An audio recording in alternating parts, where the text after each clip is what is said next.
Fala, gente boa! Bom, eu iniciarei, o primeiro vídeo da semana, fazendo essa cara aqui. De novo. Mas por que que eu estou com essa cara, eu estou imitando essa cara de um torcedor do Jack vendo Avaí 4, Jack 0. Aquele verdadeiro massacre da semana passada. Por que que eu estou fazendo, enfim, repetindo, por que que eu acabei de fazer essa cara acabei de imitar um torcedor do Jack, né? Bom, essa minha cara de jequiano, essa cara de tristeza, tá?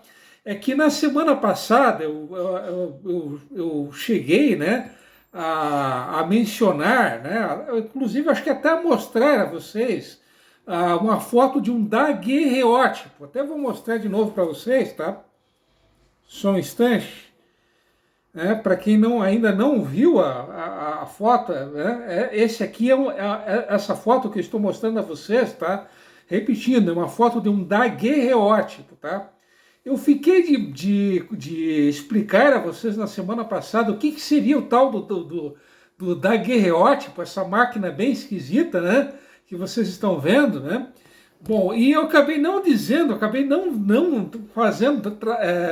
fazendo a devida explicação do que é um daguerreótipo. Bom, essa máquina esquisita que vocês acabaram de ver, tá?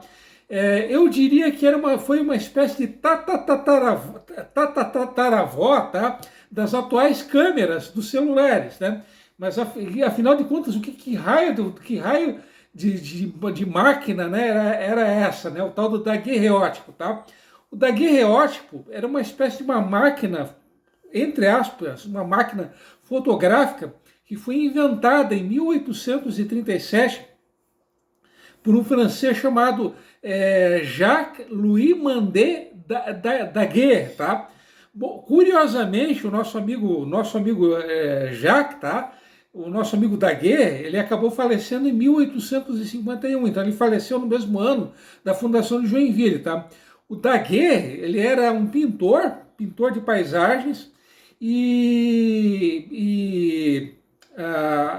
embora, como eu acabei de mencionar, essa máquina, ela tivesse sido criada em 1837, ela só se tornou pública e começou a ser comercializada a partir de 1839.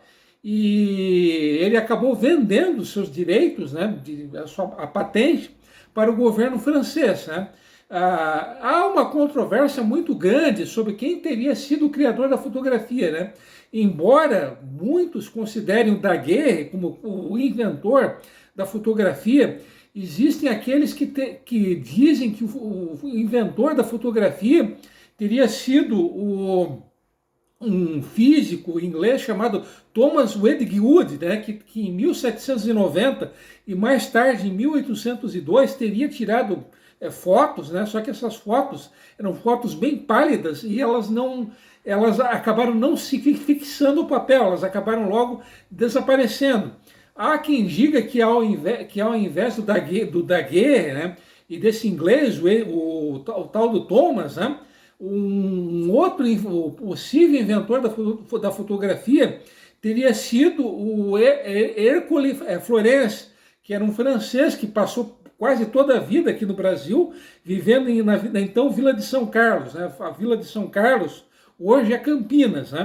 E esse francês, que passou praticamente toda a vida no Brasil, ele teria sido o verdadeiro inventor da fotografia. Mas polêmica à parte, tá? Então, resumidamente, esse seria o tal do daguerreótipo, Seria uma, entre aspas, máquina fotográfica, Então era uma câmera oca, como vocês puderam ver, uma câmera oca, uma caixa oca, melhor dizendo, que tinha uma lente em um dos seus lados, e essa lente ela projetava a imagem que estava sendo captada. Essa imagem ela era projetada em um tamanho maior na superfície do lado oposto, E o que possibilitava que a fotografia ela fosse tirada era uma placa, que era uma mistura de cobre com prata, Então, resumidamente, isso seria o daguerreótipo, Mas afinal de contas, o que essa máquina esquisita, né, esse raio de máquina, tem a ver com a história de Joinville? Bom, tem tudo a ver com a história de Joinville. E agora eu explicarei, eu farei a devida explicação, tá? Bom, na semana passada eu mostrei, não é novidade, até eu acredito que muito antes dos vídeos que eu gravei na semana passada, vocês pelo menos alguma vez na vida, em algum momento, já tenham visto essa foto, né? Bom, essa foto aqui, né, ela é datada, possivelmente ela foi feita, né, em outubro de 1850. Então essa imagem, ela é mais antiga até do que Joinville, tá? Bom, durante muito tempo se acreditou que essa imagem, que essa ilustração que vocês estão vendo, ela tenha sido feita pela Yuli Engel, né? Eu até na semana passada cheguei a mencionar a respeito da Yuli Engel, né? A Yuli Engel, ela era namorada do Hermann Ginter, né? Que era o engenheiro da Sociedade Hamburguesa, que foi encarregado pela Sociedade Hamburguesa de escolher o local onde futuramente seria a cidade de Joinville, né? Bom, infelizmente não se sabe praticamente nada a respeito da Yuli Engel, né? O pouco que se sabe dela é que ela nasceu em Berlim, né? Não se sabe em que data ela nasceu, tá? E que antes de vir ao Brasil, ela viveu um certo tempo na Austrália, né? E ela viveu um certo tempo na cidade do Rio de Janeiro, e foi justamente lá no Rio de Janeiro que ela e o Hermann Ginter acabaram se conhecendo, né?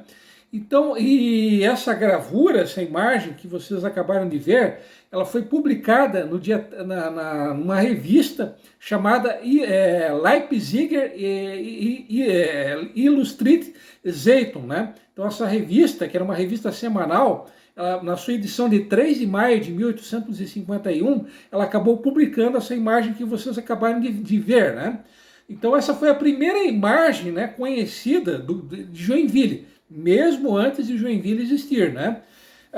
Só que na verdade não foi a nossa amiga Yuli, né, popular Juju, que fez o desenho, né, que foi a responsável por essa ilustração.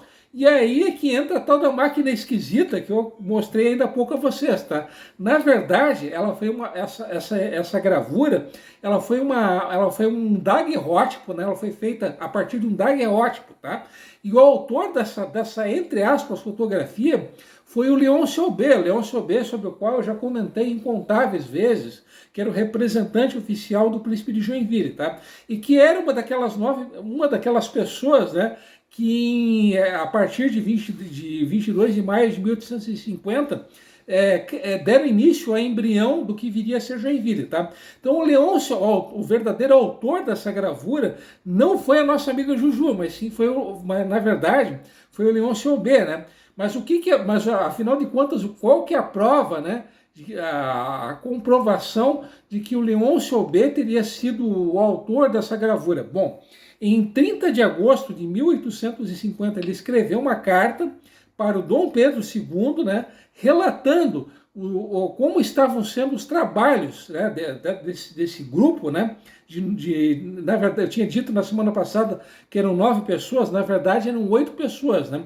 Além dessas 8 pessoas, eram duas meninas, né, duas meninas recém-nascidas. Na verdade eram 10 pessoas, na verdade, mas na prática eram 8, tá? Então, voltando, tá? O Leôncio Aubé, ele havia descrito nessa carta que ele enviou para o Dom Pedro II, ele havia descrito como havia sido os trabalhos até então, né? E o Leôncio Aubé, num certo trecho dessa carta, ele comenta que ele tinha em mãos um daguerreótipo, né? E, bom, até tem um trecho da carta, né? Trecho da carta que ele escreveu para o Dom Pedro II, é o seguinte, né? Que trecho da carta foi esse, tá?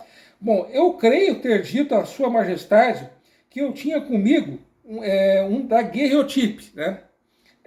Para trabalhar sobre papel.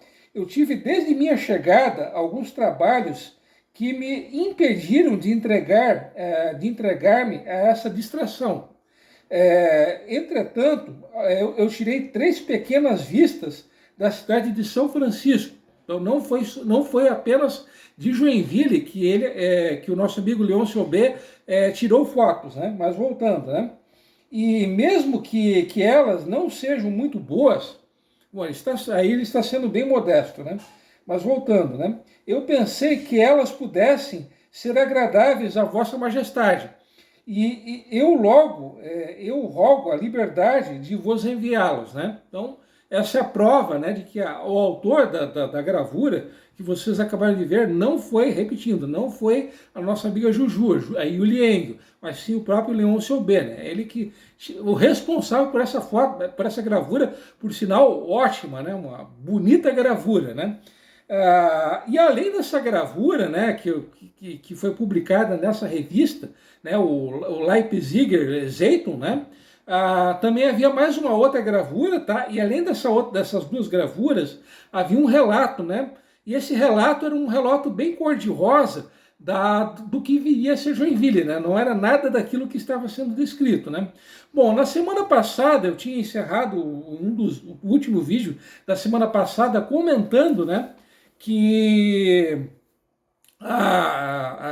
o Eduard Schroeder, o filho do Christian Matthias Schroeder, que era o principal acionista da sociedade hamburguesa, né, ele estava, né, em viagem rumo aos Estados Unidos, seria uma viagem de negócios, só que nesse meio tempo, né, na metade do caminho, no meio do caminho, ele acabou parando no Rio de Janeiro. No Rio de Janeiro havia uma filial da sociedade hamburguesa, e lá no Rio de Janeiro, o Eduard Schroeder, né, o filho do Christian, né, ele soube que o navio levando a primeira leva de imigrantes que fundariam Joinville, ele havia acabado de zarpar do porto de Hamburgo, né? Então o Eduard Schroeder, ele ficou com curiosidade, ele queria saber como que estavam os andamentos, né, do trabalho, daquilo que viria a ser o embrião, né, de Joinville.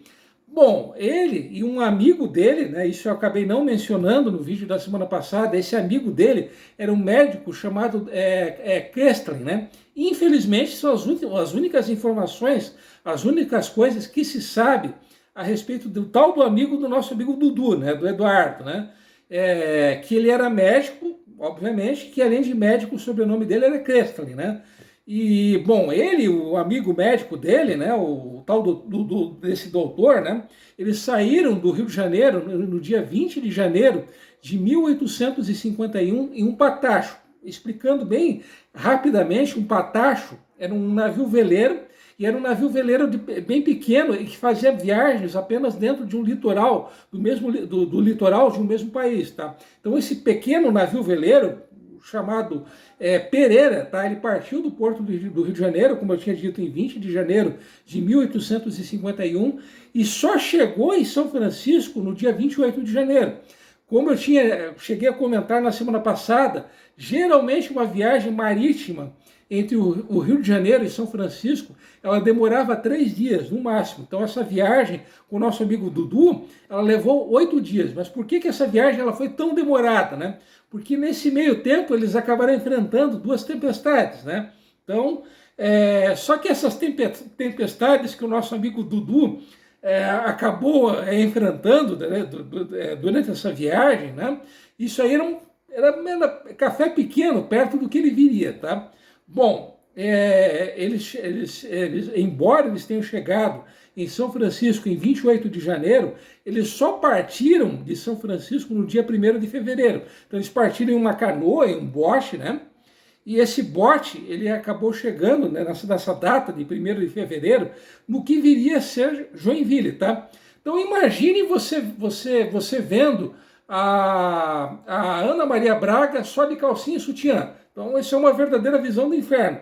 Então, mal e porcamente comparando, essa foi a visão que o nosso amigo Dudu, Eduard Schroeder, e o amigo dele, né, o tal do médico, o Dr. Kestlin, tiveram do que viria a ser Joinville naquele 1º de fevereiro de 1851. Então, o que eles viram? Eles viram duas choupanas, e além dessas 2 choupanas, né, que eram feitas de tronco de palmito, de cipó e de folhas, né, de galhos de árvores, né, além dessas 2 choupanas, eles viram algumas plantas, havia uma clareira, obviamente uma clareira no meio do mato, essas duas choupanas, né, que eu estou mencionando, e algumas plantações de milho, de mandioca e de feijão, tá? Então, fora isso aí que eu estou relatando a vocês, não havia rigorosamente nada, tá? Então, esse era o embrião do que viria a ser Joinville. Então, fora essas duas choupanas e essas plantações aí que eu estou dizendo a vocês, não tinha mais nada, tá? Então, foi essa visão que o nosso amigo Dudu teve do que viria a ser Joinville, tá? Bom, só que como esse vídeo já está um saco, já está longo, eu contarei a vocês o restante dessa história no vídeo seguinte. Então, aguardem, beleza? Então, até lá.